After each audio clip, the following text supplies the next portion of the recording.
Welcome to the District 3 virtual town hall meeting.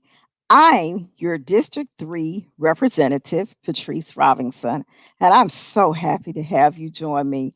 I really miss seeing you in person and live and well on the streets. I want to welcome my colleague this evening, City Councilwoman Cheyenne Johnson, who serves as our Super District 8 representative, along with Councilman J.B. Smiley Jr. and Martavius Jones. Councilwoman Johnson, thank you for being here and for the great work that you have done and working with us and the City Council. I'm pleased to have you here this evening. Before we get to our main topic for tonight's meeting, I have several updates that I want to share with you and highlights of what's going on in the city and in District 3. Number one, I want to share with you that if you're still getting my newsletters, you should get this information or the notes that come from our council meetings. They're available to you as well every 2 weeks. But we announced last week that MATA has done a phenomenal job and that now they have an opportunity for you to go live on a mobile app called Go 901. The app allows passengers to purchase fare tickets and all day passes on their smartphones and Androids using a debit card. This new app promotes a touchless and cashless environment that is much safer during this pandemic period. On the subject of the pandemic, now, we've been spending a lot of time talking about the pandemic since March of this year. Please share with your friends and family that there are resources available for individuals as well as businesses needing some extra help as a result of the COVID-19 virus. Did you know that if you're diagnosed with COVID, that the health department has resources to help as well? They can provide food and they can even offer help with utility payments. Utility payments is another area that the City Council identified early on to provide funds. In designating funds to MIFA, we provided $1.5 million in utility assistance as well as $1 million in rent assistance. The Community Service Agency of Shelby County, Catholic Charities, Case Management, Agape, Hope Church, the Department of Human Services, and several other agencies and organizations have been offering assistance during this period. So keep your eyes open because on MLGW's website, mlgw.com, in the coming weeks, we'll have a list of all the organizations that provide assistance during this time of the pandemic. The council also provided $1.2 million of our COVID funds to distribute $300. This is grants of $300 to Memphis residents. Grants of, let me say it again, $300 to Memphis residents employed in personal care professions. What do I mean by personal care professions? Cosmetologists, barbers, nail technicians, masseuse or massage therapists that have been laid off, hours reduced, or place of employment literally closed or restricted due to COVID 19. The Office of Business and Diversity and Compliance is offering $3 million. That's a total amount of the funds, excuse me, to small business stabilization grants for the Memphis business community, small businesses. Additionally, the Community Foundation slash the Arts Memphis Music Export, Memphis was given $200,000 as a supplement to the Artist Emergency Fund and Welcome to Memphis Group. It's a partnership between Community Foundation and the Memphis Tourism. Was provided also $600,000 from the council's emergency relief fund to assist hourly workers in the hospitality industry.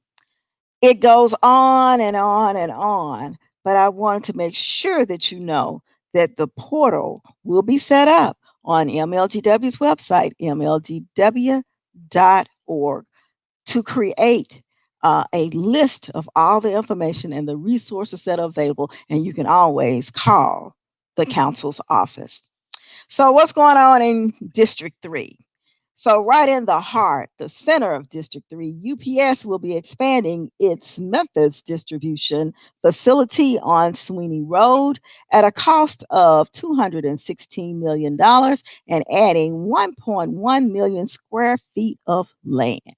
I also want to report that the YMCA project in Whitehaven is proceeding nicely. We're getting ready to have our groundbreaking or ribbon cutting so that we can start building that new facility.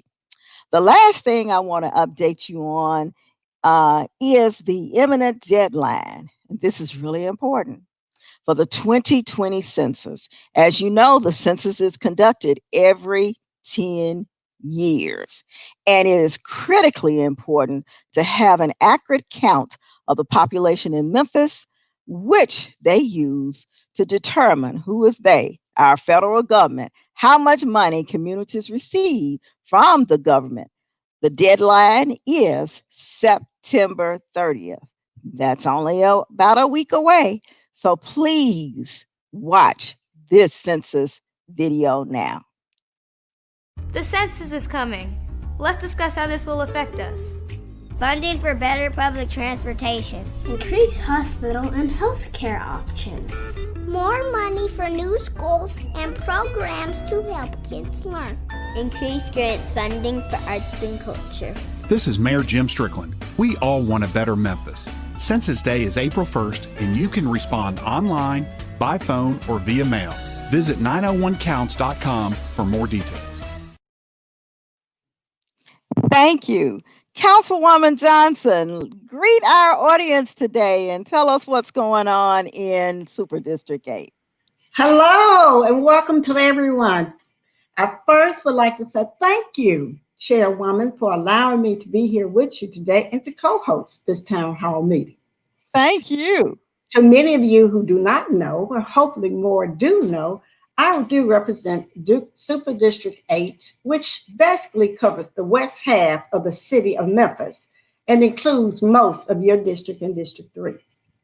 I would like to report that overall, the city of Memphis is alive and doing well, overcoming daily obstacles and moving forward. We appreciate you allowing us to serve you on the city council. And we're grateful to everyone who's taken the time out of their busy schedule today to listen to this presentation. Now, let me tell you a few things about what's going on at District 8. A lot of the same things going on have already been mentioned by our efficient chairperson, Chairwoman Robinson. But let me just highlight a few more things. I too want to emphasize the importance of that Census 2020. We cannot say this enough. For those of you who have not participated, let me let you know that it is a very simple process. They do not want to know everything about your background. They basically just want to know your name and how many people are in a particular household. So don't feel like they're invading your privacy. I emphasize again, complete the census. You know, this past season, we haven't had a lot of complaints about potholes, have we, Chairwoman? That's Potholes. correct. We didn't get it. And know why? Because the funds that we received as a result of some of the census information was available, and we were able to repair those roads. So we want this progress to continue. We need every person to complete that census for us. The other issue that you already brought up was the resources for small business people. Now, you mentioned that there were some funding out there. But let me emphasize that some of the businesses that have actually had great losses, There are funds up to $30,000 available for people to apply for. And this too is a grant. All they have to do is contact the Office of Diversity and Compliance, complete the form, turn in the documentation, and they can be given a grant for up to $30,000. Now, the next thing that once this COVID is over, we're going to get back to those parks. And the Park Division is hosting a series of community meetings to plan the future of Memphis parks. Meetings in District 8 are on Saturday, September the 26th at 1 p.m. for Pine Hill Park. On Saturday, September the 26th at 4 p.m. for Glenview Park. And Sunday, September the 27th at 4 p.m. for Hickory Hill. These meetings will be held at the parks. However, due to social distancing, there is a limit of 50 people per event. So to participate, you do need to register on eventbrite.com. Again, this is an opportunity for you to get involved with what's actually taking place with your parks. I know that you've seen some of the changes that have occurred in Whitehaven in regards to the park supported by Blue Cross and Blue Shield. I know you want the same in your neighborhood. So please come out and participate and get in contact with the Parks Division and offer our 2 cents on that particular issue. The next thing that's going to be happening in the city of Memphis is the fairground. We used to know the fairground as a place to go and have rides, cotton candy, and hot dogs. Well, the fairground is changing. It's now going to be known as Liberty Park. And what's going to be happening over there is an indoor sports complex, apartments, hotel, shopping, dining, and office space will be made available at that particular site. The first phase of this new project is scheduled to open on 2022. To stay up to date on the Liberty Park, visit libertyparkmemphis.com. And the last concern that I know you're familiar with, Chairwoman, is the fire station number 43. They're working on that, getting ready to open a new fire station. And again, that shows progress, momentum here in the city of Memphis. And I'm just proud to be able to serve with you, Chairwoman. It has been a pleasure. I appreciate this opportunity. Thank you. Thank you, Councilwoman Johnson.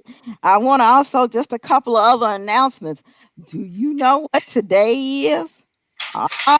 It's not just the 22nd. Today is National Voter Registration Day.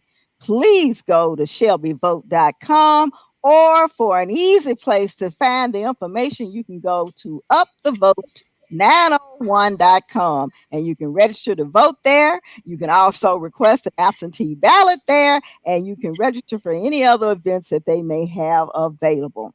Want to also share with you that in District 3 and Super District 8, we're going to be joining with FedEx Express on. You all got to get your children's tablets and pencils out because we're giving you a lot of information on this evening. Monday, October 5th, we'll be at the Whitehaven Center of Southwest Tennessee Community College from 4 to 6 o'clock. FedEx Express. They will have a job fair. It'll be just one company, and that's FedEx. So you all do know they are now paying $15 an hour. You still get insurance and tuition assistance and reimbursements. So our last thing I want to share, and it's not in our district, but I want our community to know where the jobs are. There's another job fair coming up on this Saturday, Saturday 26th at Oak Court Mall in the yard. And there are several companies that will be available there. Finish Line, FedEx, our own Memphis Police Department, City Gear, to name just a few of the, we got another place in Whitehaven, Electro Life Juice Bar. So make sure that you mark your calendars. So this has really been informational. And if you have any additional questions, please call the council office and you will be able to get the additional information that we shared with you on today.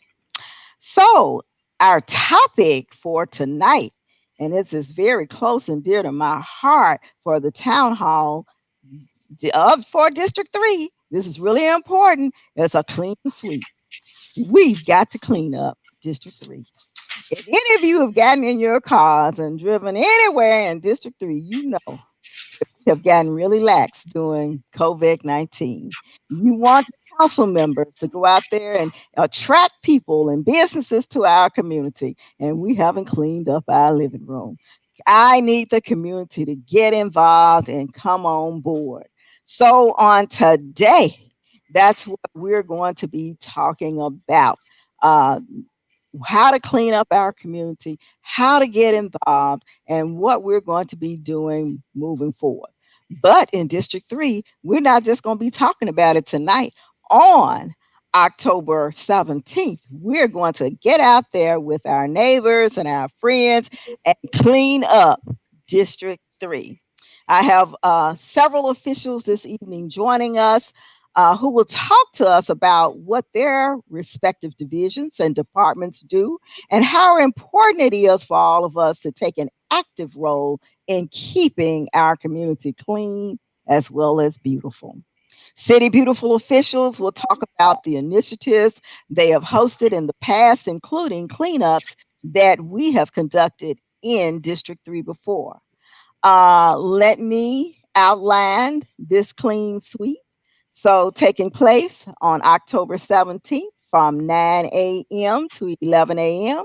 for the areas of Whitehaven and Hickory Hill. There will be a link to the flyer of the clean sweep in your chat box, and you should see it now on your screen. Register through that link so that you will know that you are available. It should be at the ticker at the bottom of the screen as well. I want you to register your neighborhood association, your churches, your business, your neighborhood association can participate in the drawing and be eligible for guess what this year, another year, a Sky Cop camera and to have their neighborhood swept. You know what? You know those sweepers that you very seldom see. Someone will win a drawing. Well, they'll get a street sweeper on their street. Yay! I know we're excited about that. And Councilman J.B. Smiley, who's a part of our district as well, Super District 8 representative, he will be hosting the cleanup for the Oak Haven area on Saturday, October 10th. The 10th is Oak Haven, the 17th, the Whitehaven, as well as Hickory Hill. And it's going to be from 9 to 11 o'clock, and there will be some eligible drawings there also.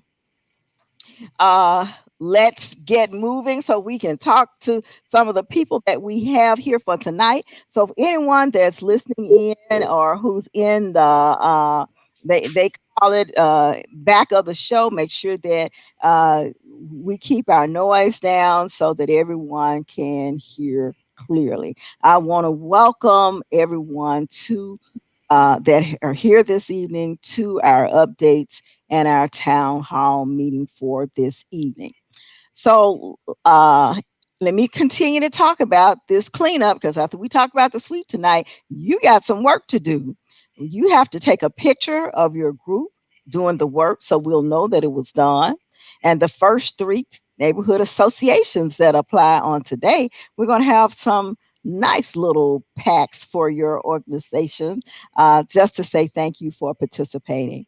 Now, I want to introduce to you Eldra White and David Burgess with City Beautiful, who will add to what I have already shared with you about the 10th and the 17th.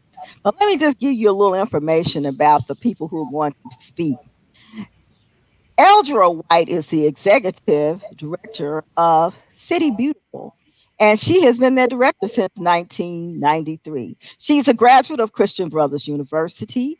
Eldra is a native Memphian who enjoys multiple hobbies and has an interest in community service. Eldra is a founding board member of Bloom, and that's a parks advocacy group, and currently serves on the Keep America Beautiful Advisory Council. Memphis City Beautiful is an agency award winner with over 20 state and national awards. She expects us to help her continue to do that great work. And also, David Burgess is with us. Hey, David. Haven't seen you in a while.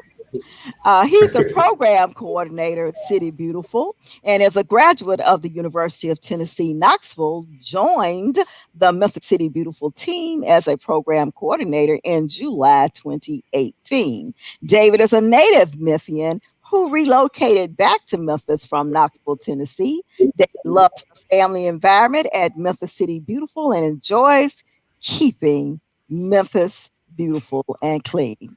David serves as the co-chair for the Blight Elimination Steering Team's Community Engagement Committee and enjoys connecting citizens and community associations to resources pertaining to litter prevention, waste reduction, recycling, and community cleaning and greening. Eldra and David, you have the floor. Wonderful. Thank you so much, Chairwoman Robinson and Councilwoman Johnson, for hosting this event. We're so excited to be a part of it. We truly appreciate your involvement and leadership on relative matters relative to a clean city. So we appreciate you so much and glad to be here.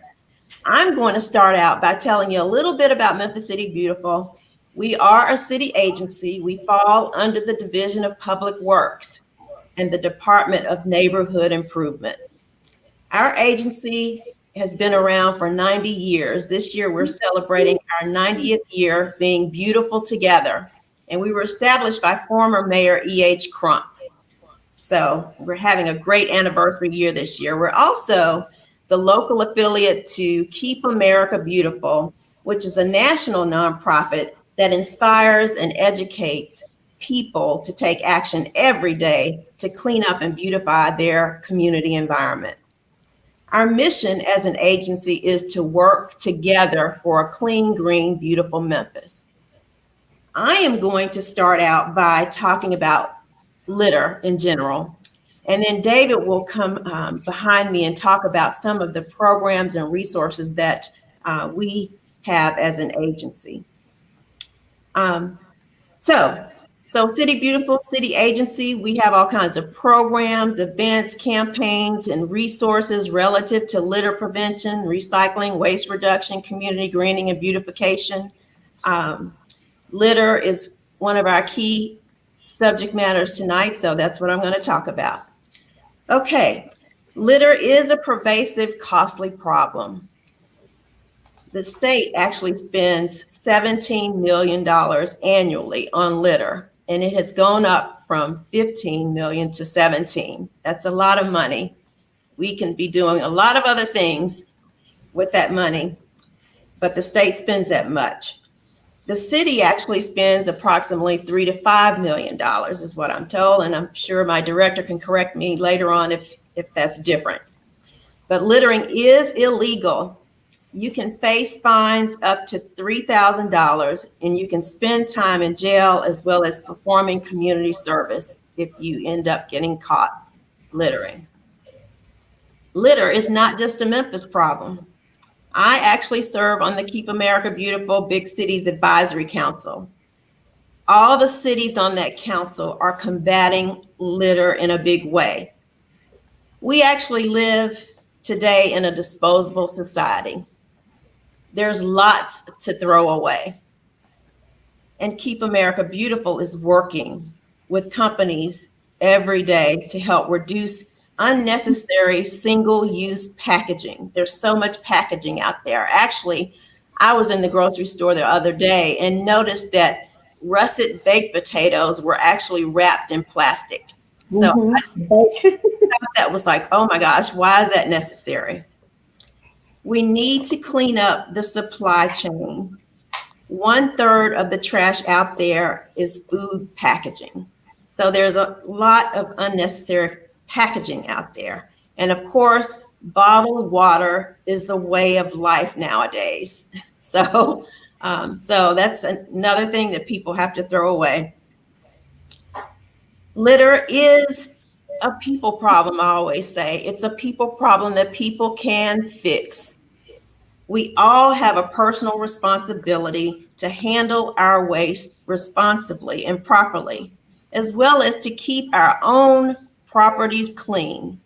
It's not up to government to do that. So we urge people, if they just do that little bit, we'll have a cleaner city.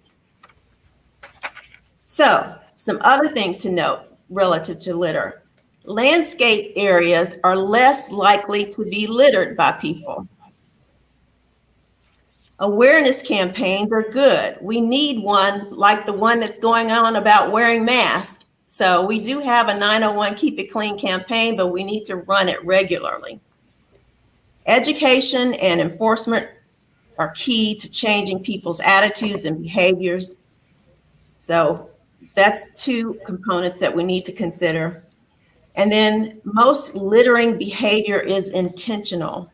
However, the litter found on interstates and highways is unintentional. It's usually unintentional, and it's typically due to uncovered loads that you see. So there's a few notes about litter and some things that you can do about it. First, you can place trash in the trash can. How simple is that? How many of you, even at the movie theaters, what do you do with your popcorn bucket and your soda cup? Do you put it underneath your chair? That's a form of littering. It is littering. That's not a good habit to have. Take your popcorn bucket and your cup to the trash can. Even at sports events, people tend to litter where they perceive others will pick up after them. And that's one of those instances at a movie theater. We ask you to keep a car litter bag, and we do have a hotline to report littering motorists, and David will talk about that. And if you smoke, please use an ashtray or a nearby ash receptacle. Tobacco products are the most littered item, followed by food wrappers and plastic bottles. We will soon be launching an Adopt a Ash receptacle program, and David will tell you about that as well. We ask you to tarp and cover your loads. Unintentional litter plagues our interstate system and roadways. And also, we ask that you make sure you have your household garbage containers secured with the lid closed. We urge you to ask others not to litter, including kids. Education is important for them. Be the example. Keep your own properties clean, including storm drains. Speak up and tell store businesses and owners of various other businesses when their parking lots and dumpsters are not clean. Request that they place trash receptacles on their property. People do use trash cans when they are available. So,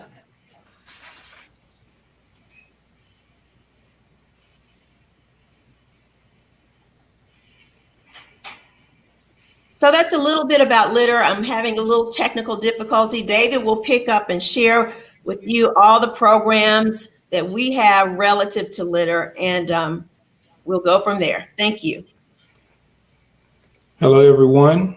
I wanted to speak about some of the programming that we have related to litter and also give you a few metrics that we have that are pertinent to litter. The first topic I want to speak on is our media campaign highlighting the importance of keeping the 901 clean, and it's called 901 Keep It Clean.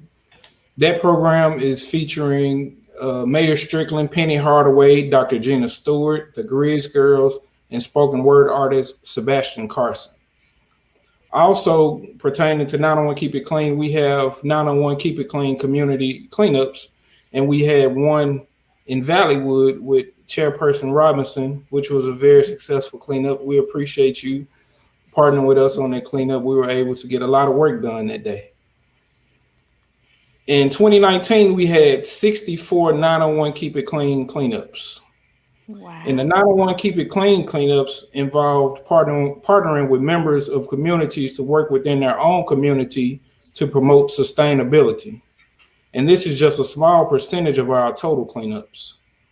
In 2019, Memphis City Beautiful partnered with 1,298 cleanups. These cleanup totals include our Adopt a Park program, Adopt a Trash Can, and projects Memphis City Beautiful supported via volunteers, court-ordered community service workers, or resources, including tools or supplies. In 2019, we volunteered over 42 weekends out of 52 and some weekdays as well. Total cleanup volunteers were 7,169. Wow. Our total volunteers, which includes beautifications and our tool bank, includes 16,638 total volunteers. Yes. That 16,638 total volunteers accounted for 49,914 volunteer hours. In those 1,298 cleanups, we collected 621,362.5 pounds of litter and debris, which includes tires. Of that 621,362.5 pounds, 520,000 pounds were illegally dumped tires, which equates to about 26,000 illegally disposed tires. Post cleanup totals includes 57 trash pickups, and we wanted to send special thanks to Public Works Heavy Equipment, Neighborhood Improvements, Ground Services, Packer Crew, and Solid Waste for assisting us by doing the pickups post cleanups. Those were very important because once we finish, the trash and debris has to have somewhere to go. The next program I wanted to speak about is our litter index. And the litter index is a windshield survey, and we survey the streets of Memphis. They're separated into zones, and we score the streets from 1 to 4, with 1 meaning no litter and 4 being basically a dumping ground. Our most popular resource is our tool bank, and citizens can borrow tools for cleanups, gardening, or beautification projects, and we have hundreds of borrowers annually from all over Memphis. The next resource I want to speak about is our litter boxes and our recycle bin program. Our litter boxes are 55-gallon cardboard boxes, and community partners and organizations utilize them to help control litter at fairs, community events, and festivals. We also have recycle bins that are available for festivals, community events. Southern Heritage Classic is a big one where they utilize both the trash bins and recycle bins. In 2019, we had 141 litter box loans and 25 recycle bin loans. Another resource that we hope will get a little bit more attention is we can help communities and citizens get dumpsters for community cleanups. As of now, they would just call us directly and we would inform them of the program parameters and how to reserve the dumpsters. And as of in 2019, we had 2 dumpster donations. Soon citizens will be able to reserve the dumpsters via our website. Next, we have our community improvement grant. And this grant is a $500 or less community mini grant that can be used within focus areas of litter prevention, waste reduction, recycling, or beautification, and community cleaning and greening. The purpose of this community grant is to promote neighborhood pride, healthier living, sustainability, and to support grassroots community actions. In 2019, we gave out $5,000 in mini grant funds. The next program I want to speak about is a pretty popular program, and it's Adopt a Park. And this is the first of our adoption series, but the primary goal of this program is to establish beautiful and maintain clean parks and make sure they're free of litter. The eligible participants in these programs are individuals, families, community organizations, churches, neighborhood associations, civic and service clubs, youth groups, businesses, fraternities, sororities, schools, and universities. As of now, we have 42 parks adopted. The next program I want to speak about is our Adopt a Trash Can program. And this program is designed to control litter in residential areas. You typically don't see trash cans in residential areas, which is unfortunate because we have convenience stores and gas stations. And we know if people walk from point A to point B and there's nowhere to put the trash, they put it on the ground, unfortunately.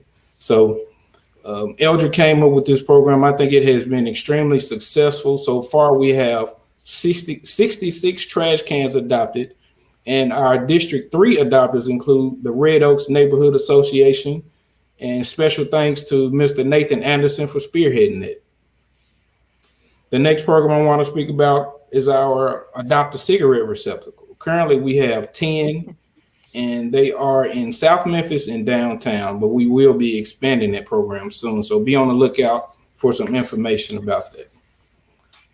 Next, I want to speak about Adopt a Block, and this was formerly administered by the Office of Community Affairs. And I need to get with Eldridge to see if we possibly will be taking ownership of this program. So there will be some revised programming coming soon. So be on the lookout for that as well. Our last of the adoption series is the Adopt a Store and Drain program, which is administered and controlled by our stormwater department. And Memphis City Beautiful plans to work in conjunction with stormwater on this initiative. Next, I want to speak on 52 Clean hotline. Some of you are familiar with 52 Clean, but 52 Clean is a collaborative effort between Memphis City Beautiful and environmental enforcement, and it provides an avenue for citizens to report littering motorists. If you do see a motorist throw cigarette or trash out of their window, we ask that you note the license plate, the type of vehicle, the type of trash, and the time and date and location of that occurrence. And you can call 52 Clean. The number literally is 52 Clean. In 2019, we had 193 52 Clean calls. And we have recently resumed sending those letters out, and offenders will receive a possible violation letter and a litter bag in the mail. And that possible violation letter is signed by Eldra and MPD Director Rollins. The next program I want to speak about is our volunteer support for cleanups. And we can, if you need volunteers, all you have to do is reach out to Memphis City Beautiful. You can reach out to myself or Eldra. Yay. Just reach out. Make sure you give us a few weeks to gather those volunteers, but we can definitely help you. And I spoke earlier about the total cleanup volunteers we assisted with in 2019 was 7,169 cleanup volunteers. I also want to speak about our court-ordered community service support for cleanups. And this is a supplemental program that we also utilize. So if you have a cleanup coming up and you need help and support, you need a little man or woman power, then we can reach out to the different partners we have, which are pretrial, state, and federal. And they will provide us with some court-ordered community service workers. We'll handle all of the reporting back to those appropriate agencies. And in 2019, we had 59 community service requests processed. The next I want to speak about our Clean City Guide. This is something that we get calls about, and this is something that is currently under construction, and we have a new Clean City Guide coming. If you aren't familiar with the Clean City Guide, it includes contact information for government agencies and also pertinent information on what can be done about litter, highways, evictions, and other topics that can help you maintain a clean and attractive neighborhood. One of our future initiatives that I want to speak about is our new PPE litter prevention campaign with TDOT. And as you know, during COVID-19, many people wear disposable masks, and when they come out of the grocery store or wherever they go in, those masks and gloves end up on the ground. So TDOT is partnering with Keep Tennessee Beautiful, and Memphis City Beautiful will be working with them as well to kind of highlight some of the issues surrounding PPE litter.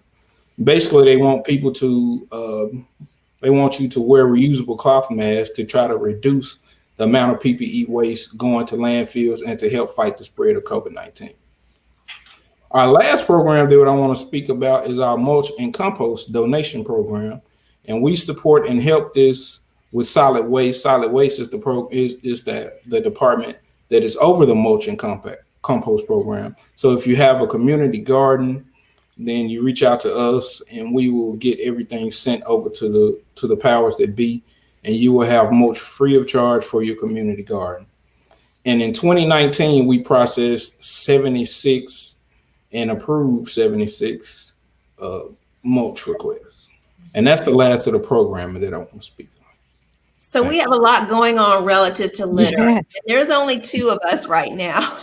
Yeah. But I wanted And that's to just litter. We have other programming as well. Yes, I wanted to add that people litter where litter has already accumulated. That's why it's so important to have regular community and neighborhood cleanups. You know, and also this work relative to cleanups, it's sustained when people from within the community are actively participating in the community cleanup. You know, we can bring outside volunteers in for a little help and muscle to help your neighborhood, but it helps sustain the area when people who live there do the work. Also, if you see that you've got litter in your community, we ask that you survey your neighborhood, you determine where the litter is, you document possible causes and the types of litter that you see, and then you develop a plan to combat the litter problem there. So we can help you with that. All you have to do is just give us a call, and we look forward to working with everyone on their community cleanups in the future. Thank you for having us. Thank you. Okay, thank you, Eldra and David. But don't y'all go anywhere, because I got a couple of questions. One, on October 17th, and we want people to adopt a street. What do they have to do to adopt a street? You told us about all these programs. We need some details. Yes. They can reach out to us directly, either Eldra or myself. They can call us at 901-636-4410. That's 901-636-4410, or they can email myself or Eldra. My email is davidm.burgess@memphistn.gov. That is David, DAVID, M as in Michael, .Burgess, BURGESS @memphistn.gov. And what does it mean to adopt a street? Well, I think you're talking about our adopt a block. Basically, adopting the street would be I think, Eldra, would you like to elaborate on the We're going to be working with the Office of Community Affairs to sort of revise our Adopt a Block program to allow people to adopt a street. So we're hoping to roll that out comprehensively pretty soon. So it's sort of dormant right now until we get things worked out. We feel that lots more people can manage adopting a street versus an entire block. So we're trying to make that a component of the Adopt a Block program. Okay. So what tools and materials are available for cleanup on the 17th, and where do they get them? The tools we have a huge list of tools. We've got probably, I'll say hundreds, but I wouldn't be surprised if we have thousands. We've got trash sticks, we have gloves, we have bags, we have shovels, scoops, rakes, brooms, you name it. If it pertains to community cleaning or greening, which is beautifications, working in gardens, we have those tools available. Okay. And if they reach out to us, they can reach out to us via phone or email, and we'll schedule a pickup, and they can come to our office at 664 Adams Avenue and pick those tools up. Okay, thank you. And one last question.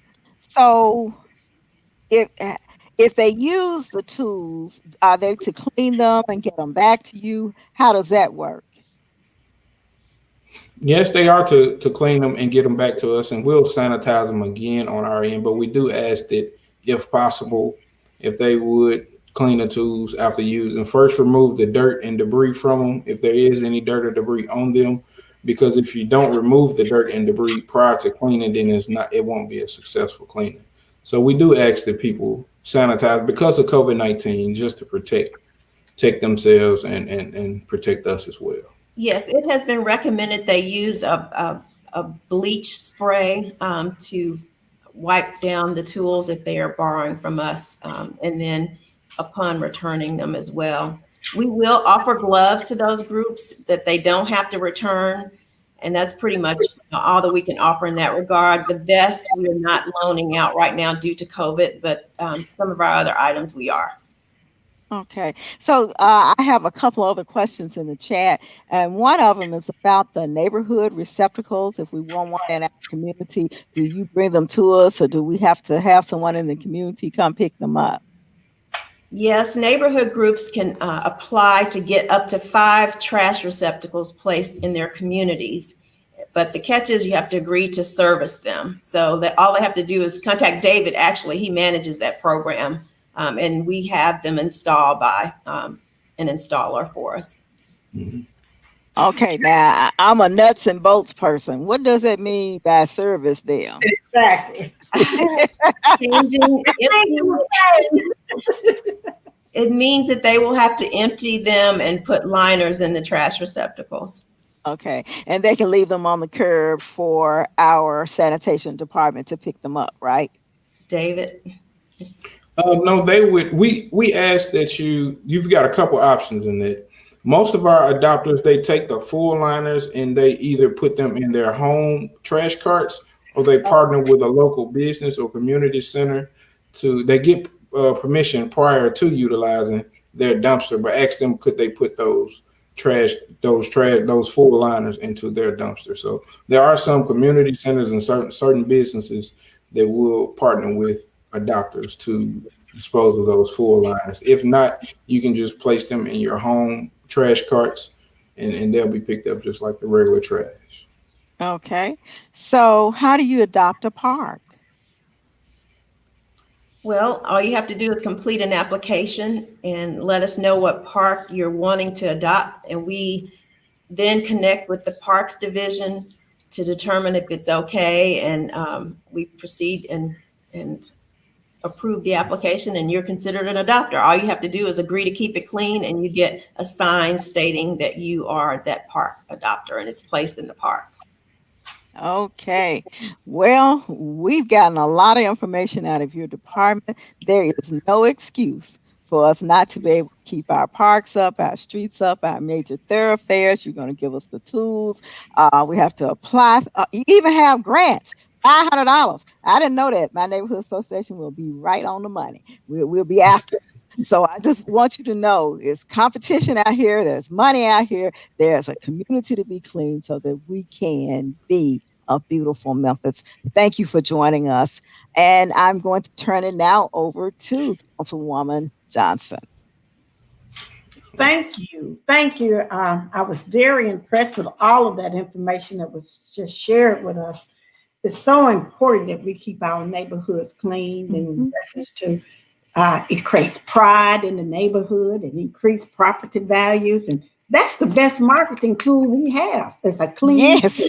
Once people come in and see a clean city, they want to come back. So we really do need to emphasize that and do whatever we can do. And we can do that individually. Make sure we keep our own front yards and backyard clean from all different type of trash. And let's work together. Now, we have 2 other guests with us today. One is Albert Lamar. And Albert Lamar has been the Director of Solid Waste Division for the City of Memphis since December 2018. Director Lamar has an extensive educational background. He has received a Master of Science degree in Logistical Management at the University of Maryland. He has a Bachelor of Arts in Political Science and Public Administration at the University of Memphis, Associate of Arts degree in General Studies at Whitworth Military Academy, along with other high educational achievements. He is customer service focused, capable of driving a positive change and transforming the solid waste division into a high performance organization. He serves as a customer base for over 650,000 residents, and he has 500 employees. So we definitely welcome Albert Lamar at this time. You have the floor, sir. Thank you for having me, Councilwoman Robinson and Councilwoman Johnson.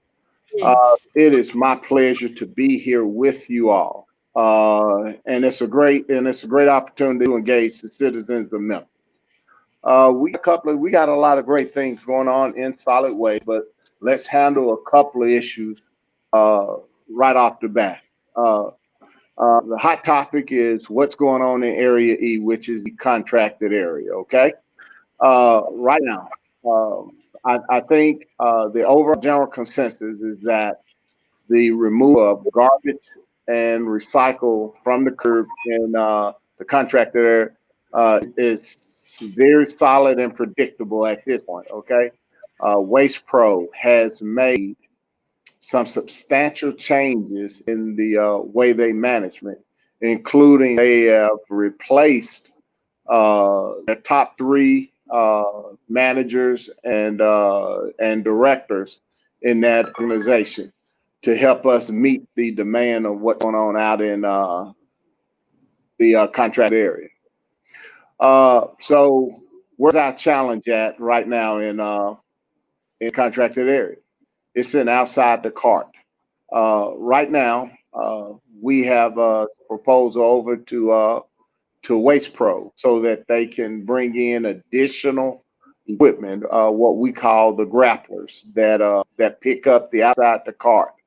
We're expecting to have those that equipment on ground between the 1st and 15th of October, and they are coordinating additional support when we hit. Right now, we know we're coming up on leaf season. And so that's going to create a higher demand for outside the cart service. So they are working on contracting for additional support during that leaf season that they will be able to surge with the customer flow at that point in time. So we're making some great progress. The dashboard that we use to monitor what's going on out there, the results are showing up every day with less and less garbage and recycle calls, and they're managing the outside the cart. Those calls right there, and it brings me to the other area that we have, 311. We have some really great professionals for the city of Memphis that work 311. And the councilman, I know that you all receive calls from constituents. Yes. And this is the one point that we need to make is that when they call you all, and we don't have those calls registered in the 311, it's impossible for us to track, and it's impossible for us to gauge the quality of service that we're giving Memphis. Now, they can just simply pick up the phone and dial 311 and be connected with the 311 operators. Also, there's a Call 311 app that they can download on their Apple and Android phone.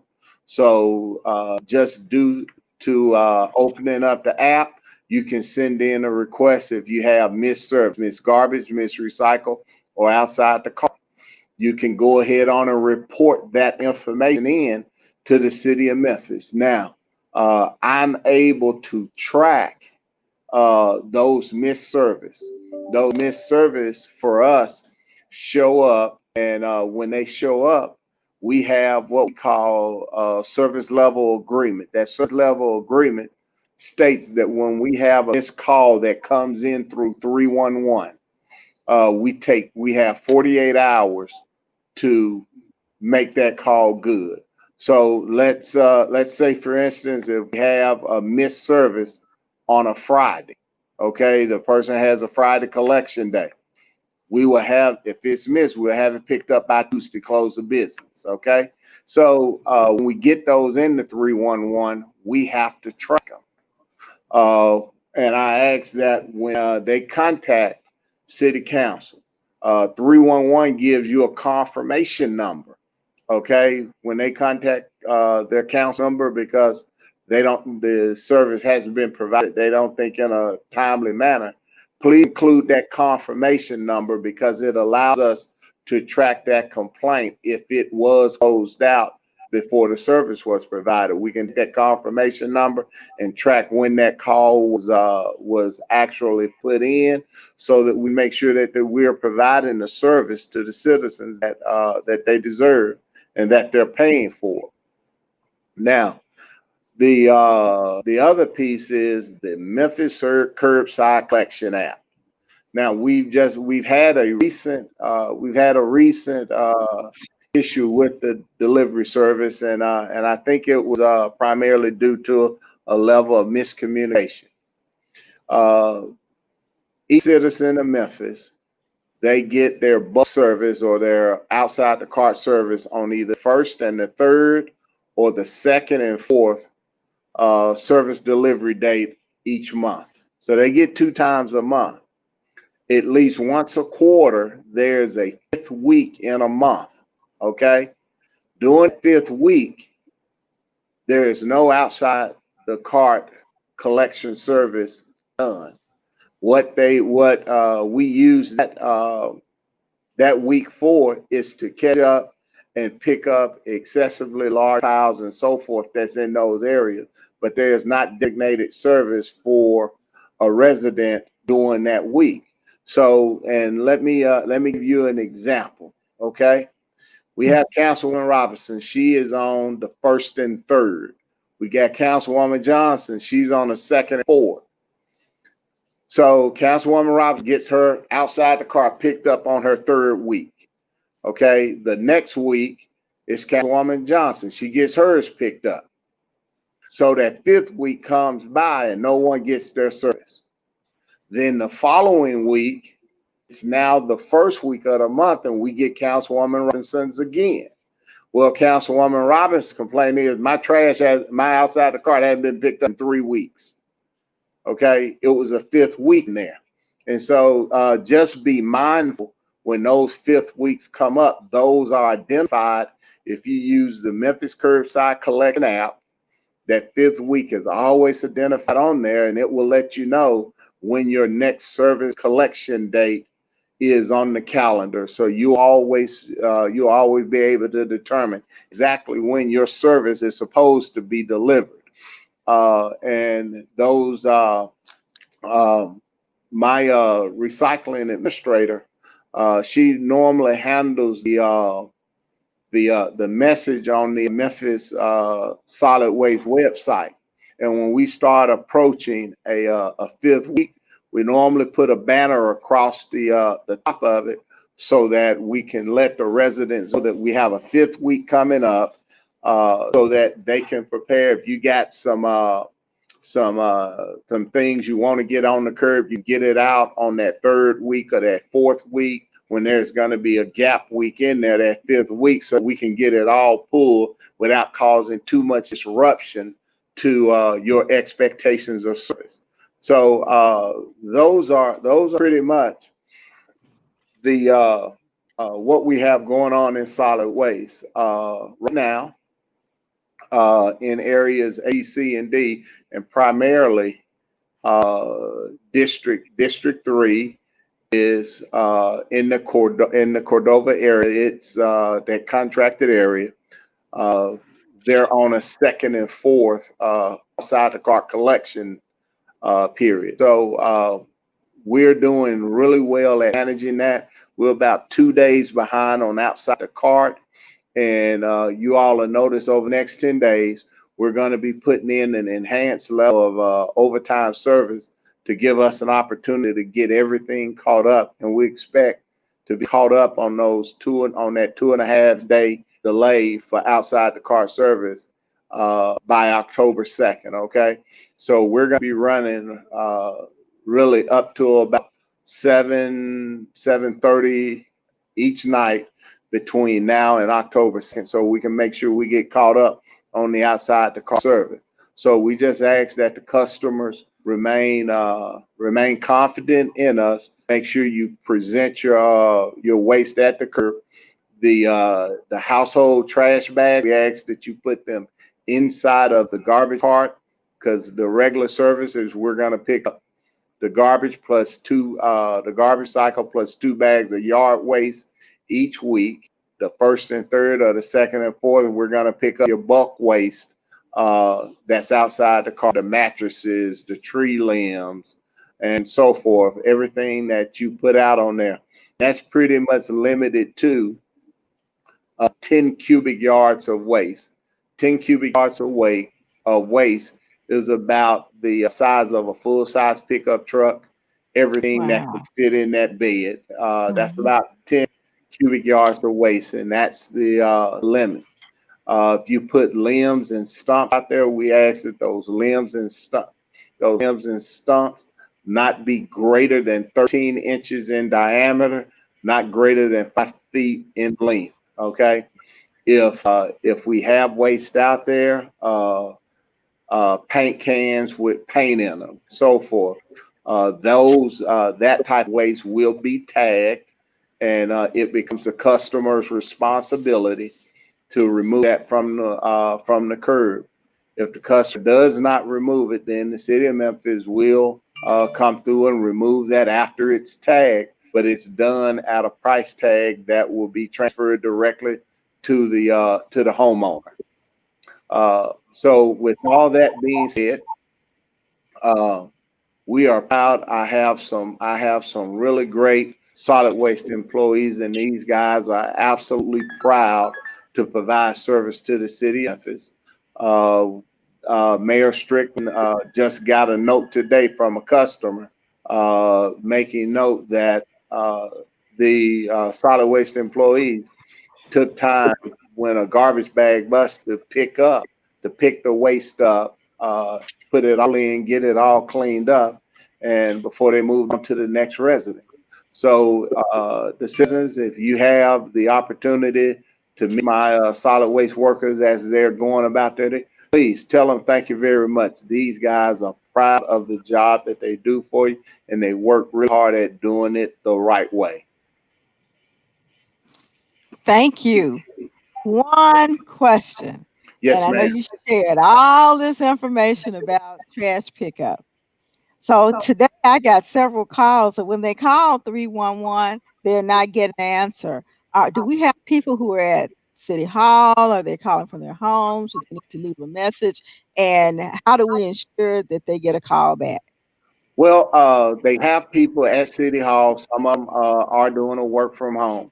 If you have trouble reaching City Hall, one of the best workarounds is to download the Call 311 app on your phone, because you put in a 311 call for missed service without ever picking up the phone, having to call somebody. You can put it in directly from the app, and that goes into our system, and it makes it trackable for us. So it's an app for Apple and Android, called Call okay, 311. call 311. Yes, Okay, ma'am. I hope everybody got that. Call 311. Thank you. Uh Chair, Councilwoman Johnson. question. Yes, ma'am. Yeah. First of all, Director Lamar, thank you. I realize that you have been having some trying times and you're overcoming, and I congratulate you and your staff and say thank you for the job that you're doing. But the question I have is in regards to plastic recycle, the little small carts. What's happening with those? What should be done with those on a daily basis? Because they're not always picked up every time the trash is picked up. Okay. The small recycle, because you're talking about the little small containers that they used to have, not the 96 gallon. Right. Those small recycle carts, we will collect those at the curb. When you put those out on the curb, those should not be returned to you. Okay. Okay. So if the customer puts out with recycling, and we're going to collect those off the curb, we're going to put those in the recycle truck that comes along. If the customer does not have a recycle cart, please call 311 and send in a request for a recycle cart, and we will get one out to you. But those small recycle tubs that they have, we will collect those at the curb, and those won't be returned. Can you briefly go over what should actually be placed in those recyclable cans? For instance, I've had a situation where I saw a person throw a half-liter soda drink in the can. Is that acceptable? Yes, ma'am. The plastic soda bottles, Yes. they can put those in there. What we ask is that make sure that they empty all the soda out of No. We have milk jugs, plastic containers. We have glass. We have glass bottles. We have cardboard, the styrofoam that's in the packaging. We ask that the styrofoam goes in the garbage, but the boxes can go into the recycle bin, and we take all forms of the of newspaper as long as the newspaper is not wet. As long as the newspaper is not wet or otherwise damaged. Pizza boxes, we take pizza boxes as long as they cleared the pizza out of them and so forth. So aluminum cans, all the plastic bottle containers, such as the bottles that we use for Clorox bleach, so forth. We just ask that we empty those, no liquids in the recycle cart. And one of the things that Councilwoman Robinson has always gotten on me about is the garbage juice. Okay, the garbage juice. The best way, and let me say this, the best way to prevent garbage juice is for the citizens of Memphis to close the lid on their garbage can so that it does not catch rainwater, and they empty all liquids out of their garbage before they put them in there. The garbage trucks are designed to hold about 2.5 to 3 inches of liquid, and it has an automatic drain plug on the bottom. So none of my garbage trucks pull up to a specific location, try and so that we can hit that drain plug. It's automatic. So if we got a garbage can that's halfway filled with water plus the garbage, when it dump, once it hits that certain level in the garbage truck, it automatically drains out. So that's hopefully that answers the question about the things that we can have in there. Now, those plastic garbage, those plastic bags that we use at the grocery store, when you put things in your recycle, don't put 5 or 6 cans in one of those little plastic bags and then put it in there. We ask that you put it in the recycle bin loose. Those plastic bags that you get at the grocery store, put those in the garbage can. Okay, there's nothing we can do with those, and those are not recyclable. Okay, I thank you for that information. Thank you for being here. So we have one other problem that we need to share with you. I watched the raccoons across the street at my neighbor's house open the garbage can, leave it open, it rains, and water gets in the recycle bin. And they can't do anything about it, and I'm sure you can't either. But we have to be aware that we do have some critters around here that create havoc for us as well. Yes, Sorry. ma'am. Yes, ma'am. We understand that, and we try to avoid when we're on our routes also. No, those are little mean rascals. Thank you for being here with us today. I want to take a moment and go backstage. It's my understanding we're having a lot of feedback, and we want to, before you introduce your next person, Councilwoman Johnson, Lisa Brown has been waiting backstage. Can we get Lisa up and let's check for any technical difficulties? Hey, Lisa. Hello. Hey, how are I'm you sorry. guys? Can you hear me okay? Yes, Sure. we can hear you. Awesome. Thank you guys so much for bringing me or allowing me to sit in today. I have been sitting backstage and enjoying these presentations. I'm learning as well. There are so many fantastic things happening today. So do I have the floor? Yes, you have the floor. And tell us a little bit about who you work for and who you are. Okie dokie. So I actually work for Memphis Transformed. I'm the project manager there. And so Memphis Transformed is an initiative that was created by the Chamber of Commerce.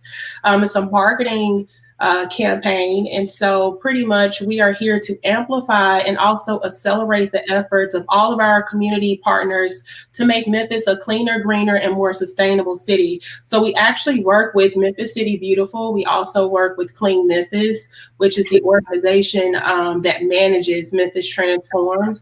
We also work with Bloom. We work with so many different organizations within the city of Memphis.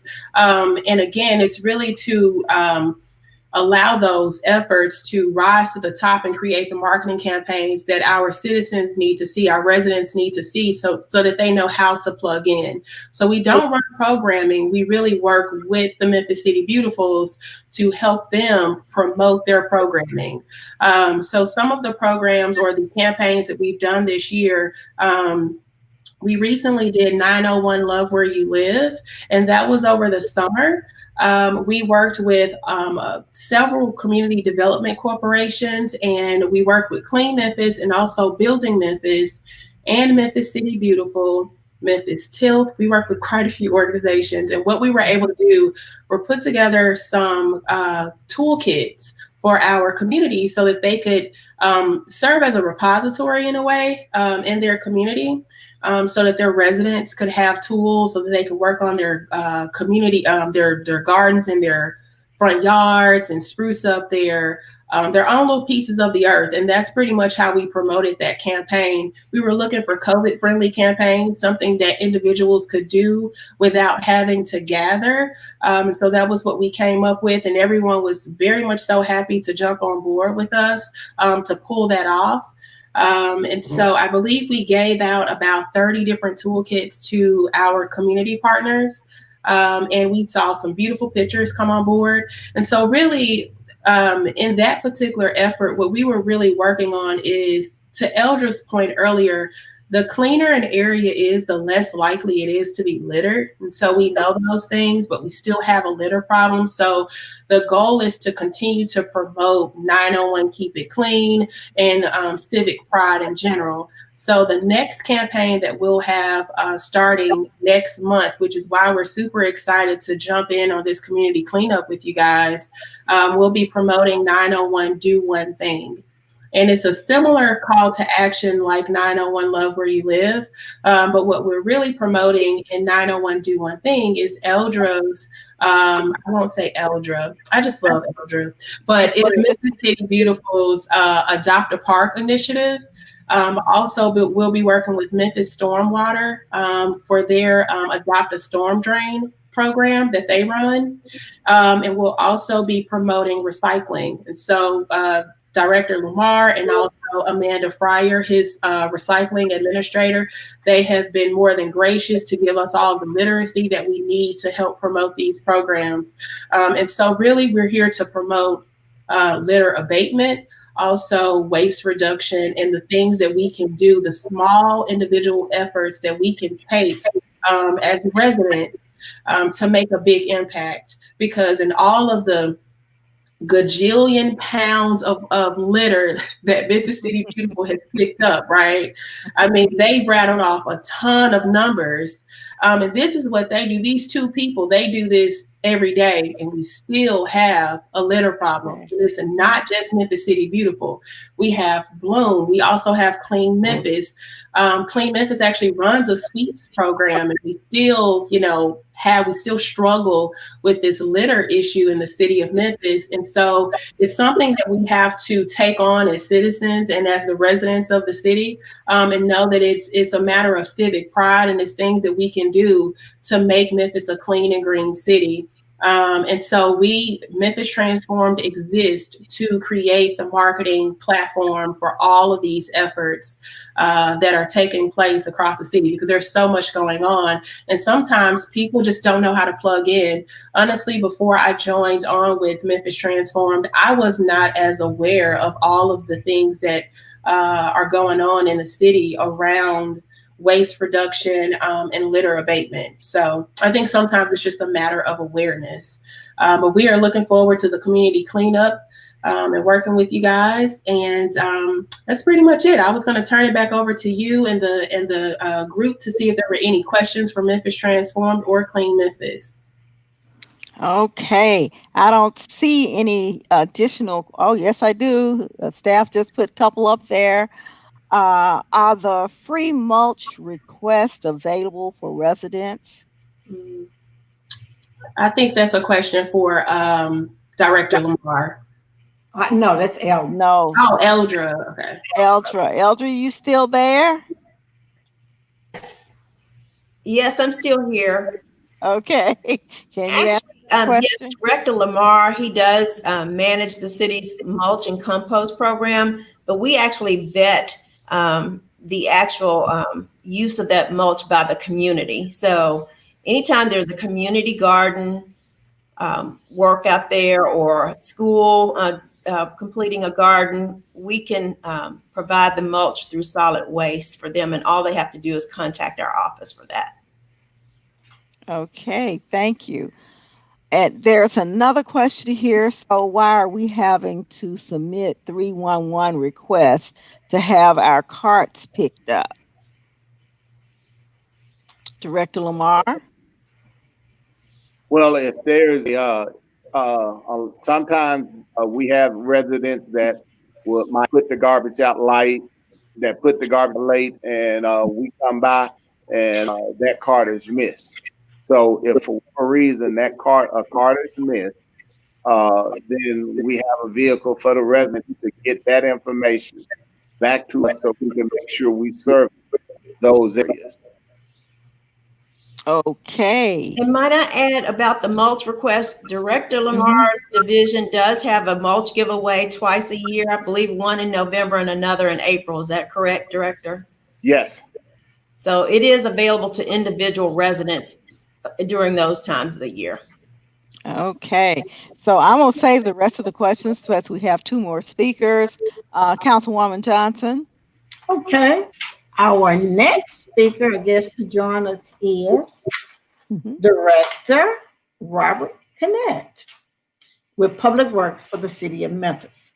Mr. Connect is responsible for the third largest city division with a staff of nearly 900 employees and is responsible for many core services provided to citizens, including wastewater and stormwater, code enforcement, sweeping, and sweep maintenance operation. Mr. Connect has served as Public Works Director since 2015 and was previously Deputy Director for 5 years during his 17-year tenure with the City of Memphis. Mr. Connect, happy to have you with us. Thank you both. I appreciate it, Councilwoman Johnson and Chairwoman Robinson. Thank you. So, do you guys want me to talk about my division a little bit? Yeah.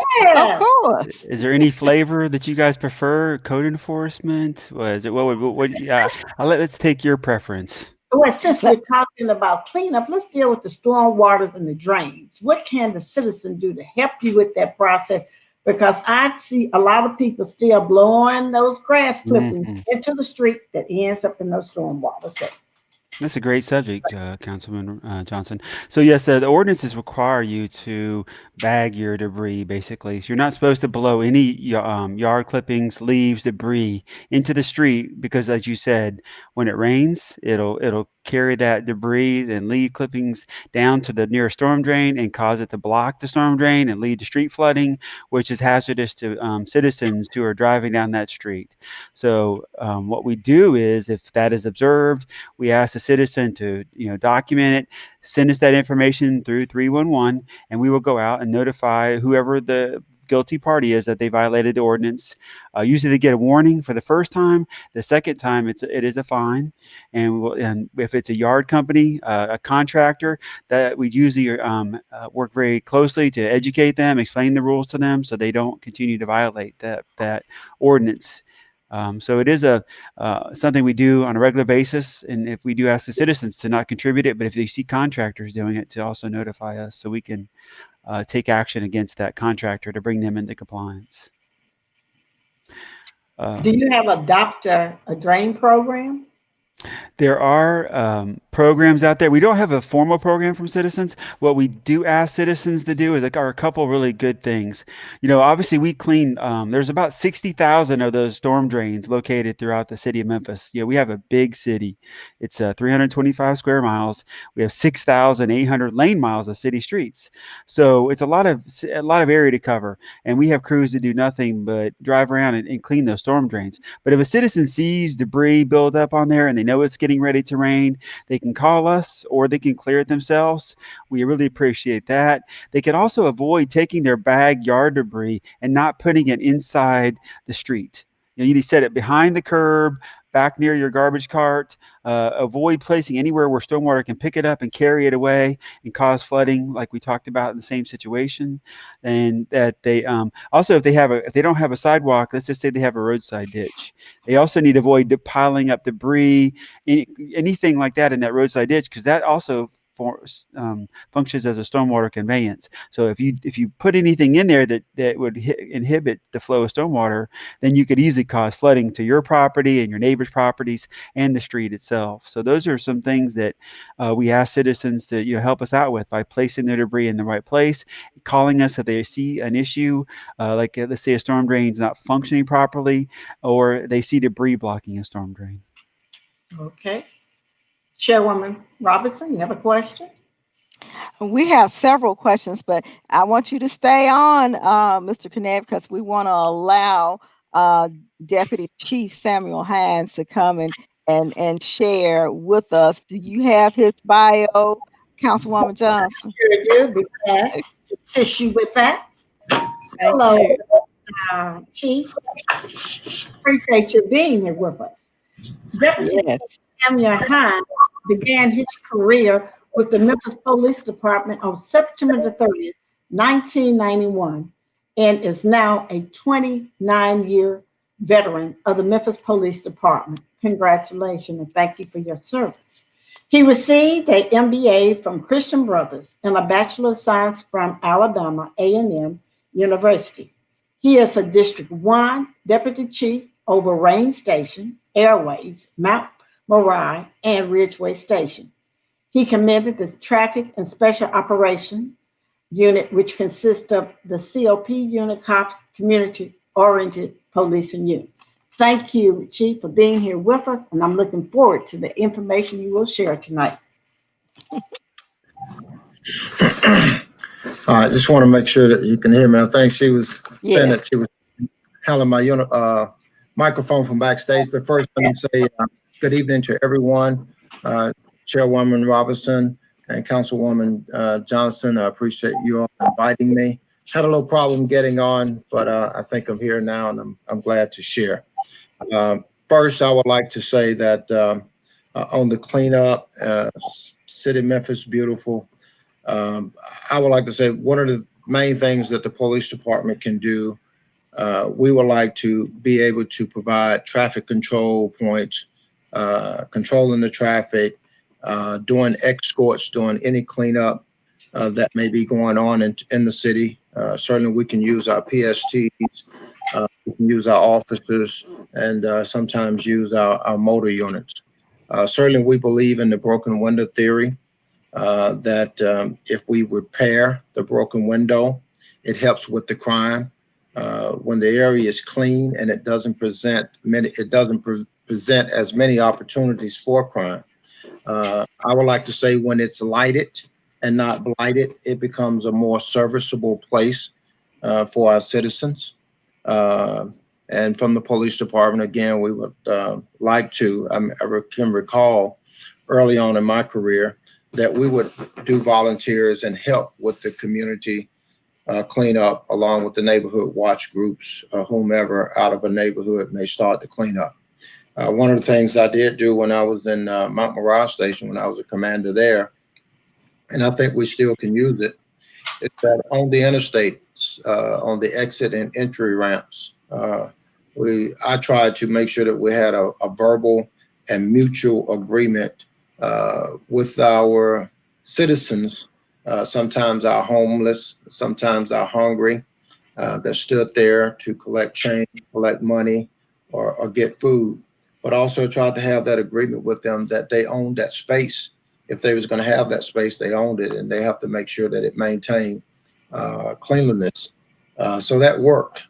I've seen a lot of those areas where they've taken pride in it and kept it clean. So I think that's an ongoing agreement and just kind of verbal contract and understanding that we have to have with those personnel and those citizens as well.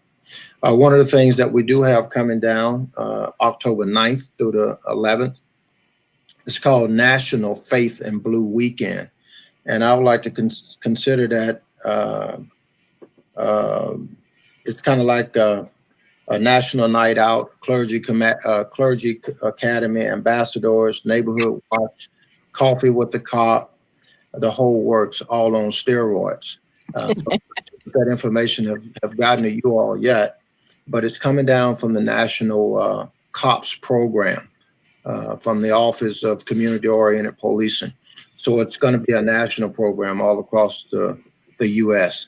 And instead of being just one day or one night like it's normally with the National Night Out, it would be an entire weekend for 3 or 4 days. So perhaps that is still in the planning stages. So perhaps some of the cleanup may be designated as one of those days or one of those half days, and get the Faith and Blue together to team up on a site throughout the whole city on cleanup, be a part of it. Again, I like to say we definitely believe in the broken window syndrome, and like to try to keep the homes boarded up and keep the trash from around homes that people are not living in at the time, or even if they are, if we take pride in the streets, in the neighborhood, it's just a place where we're less likely to have crime. Okay, thank you. We only have about 5 minutes left, and I got 3 questions. I'm going to read all 3 questions, and you all just go for it. One question is the person says that they want to know the name of the streets that the city or the county are responsible for cutting. Are there any streets or are there any properties that the city is responsible for cutting and getting rid of the debris? I don't know if we can answer that all tonight. We have another question, so just make a note of that about when you call 311 or you enter the information in the Memphis 311 and you get a confirmation number and they tell you that it has been done and it really has not been taken care of. How do we handle that situation and what are we doing about that? And how do we get our streets paved? Someone had here at Germantown Road between Winchester and Shelby Drive. A request was submitted. Last question is what constitutes solid waste?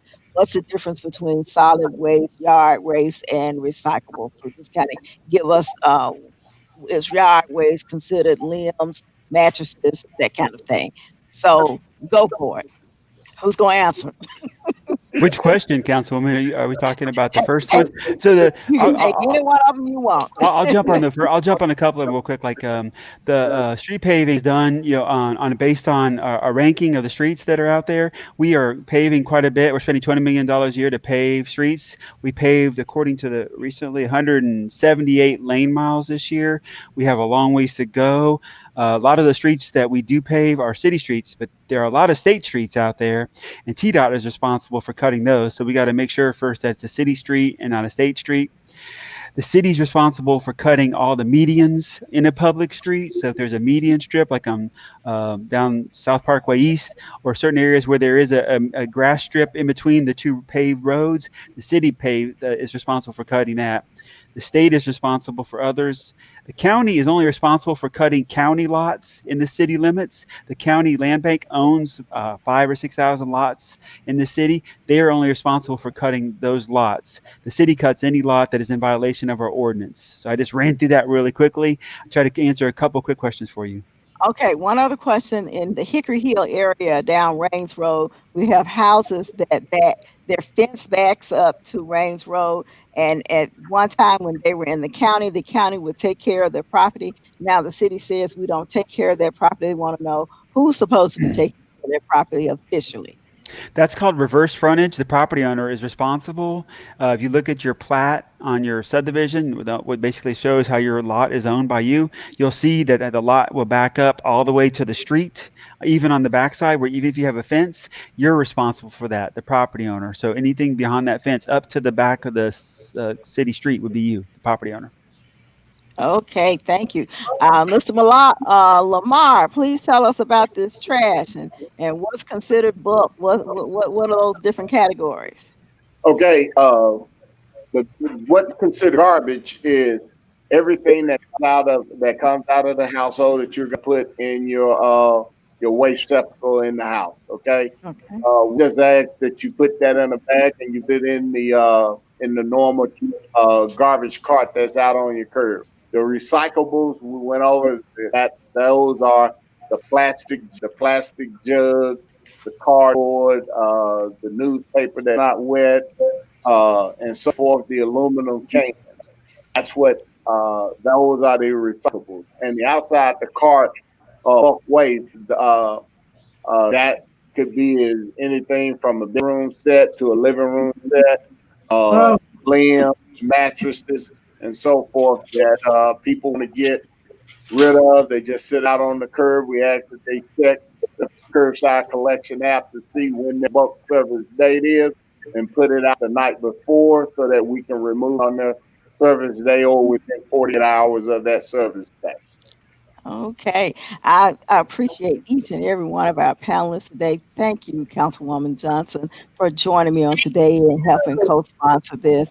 I thank each and every one of my guests sincerely. I want you to know that we appreciate the information. And District 3, as well as Super District 8, we are committed. Did you hear me? Committed to cleaning up, but we got to keep it clean as well. So I need you all to share the word about what's coming up. Want to hear from you soon. If your question was not answered, call the city office. I don't know the number. The staff will give it to them. They can put it on the screen. I will share that information with you.